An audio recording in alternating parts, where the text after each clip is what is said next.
слышали о волшебных приспособлениях для снижения храпа.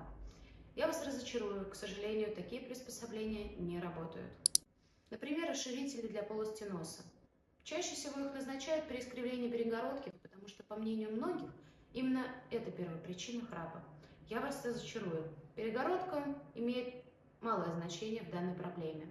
Основная проблема храпа заключается в мягком небе и небном язычке. Храп создается во время дыхания через рот и через нос, когда небо мягкое и язычок колеблется и ударяется о заднюю стенку глотки. Поэтому носовые расширители в данном случае работают в обратную сторону. За счет них увеличивается поток воздухопрохождения через нос, и мягкое небо и язычок небный еще сильнее начинают биться о заднюю стенку глотки.